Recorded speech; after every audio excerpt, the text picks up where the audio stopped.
कक्षा 10वीं प्रश्नावली 2.2 के दूसरे से सॉल्व करेंगे। इससे पहले आप सभी से रिक्वेस्ट है कि हमारे चैनल को प्लीज़ सब्सक्राइब कर लें। दूसरे क्वेश्चन का पहला देख लेते हैं। क्या है? एक द्विघात बहुपद ज्ञात कीजिए जिसके शून्यकों के योग तथा गुणनफल क्रमशः दी गई संख्याएं हैं। आइए देख लेते हैं। पहले में दिया है 1/4 और -1। तो यहाँ लिखेंगे सबसे पहले बच्चों हम क्या लिखेंगे? लिखेंगे माना द्विघात, लिखेंगे माना द्विघात बहुपद, माना द्विघात बहुपद के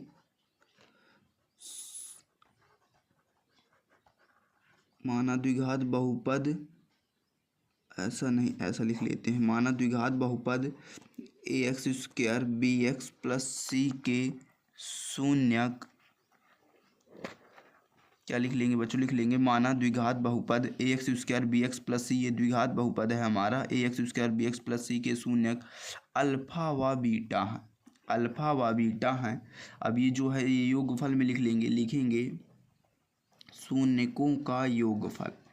क्या लिख लेंगे बच्चों? इसी को लिख लेंगे हम शून्यकों का योगफल बराबर (1/4) और यहाँ पे लिख लेंगे शून्यकों का गुणनफल। क्या लिख लेंगे? शून्यकों का गुणनफल लिख लेंगे। अब तो शून्यकों के गुणनफल में क्या लिख लेंगे? शून्यकों का गुणनफल (1) और यहाँ क्या दिया है? अल्फ़ा प्लस बीटा, यानी शून्यकों का योगफल कितना दिया है? 1/4 और अल्फ़ा इंटू बीटा यानी शून्यकों का गुणनफल कितना दिया है? (1).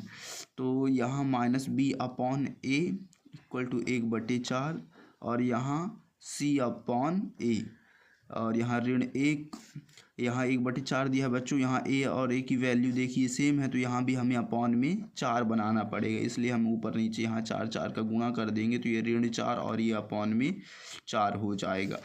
अब हम यहाँ तुलना करके a और b और c के मान निकाल लेंगे। तो हम यहाँ लिखेंगे तुलना करने पर। तुलना कैसे करेंगे? तो a बराबर देखिए बच्चों क्या है? 4। a बराबर क्या है? 4। तो a बराबर 4 हो जाएगा और b बराबर क्या है? b बराबर हमारा हो जाएगा (1) और c बराबर क्या हो जाएगा? तो c बराबर हमारा हो जाएगा (4). देंगे बच्चों तो यहाँ बहुपद के मान रख देंगे। बहुपद के मान रखने पर, बहुपद के मान रख देंगे। द्विघात समीकरण में क्या है? ax² + bx + c। ए की वैल्यू हमारी कितनी थी बच्चों? ए की वैल्यू कितनी आई है बच्चों हमारी? 4। तो 4x² हो जाएगा और बी की जगह क्या आया है बच्चों? तो बी की जगह -1 आया है, तो -1 लिख के आप x भी लिख सकते हैं। प्लस c की जगह क्या है? -4। इसको थोड़ा सॉल्व कर देंगे तो 4x² + -x + -4, यही हमारा पहले का आंसर हो जाएगा। ये सॉल्व होगा।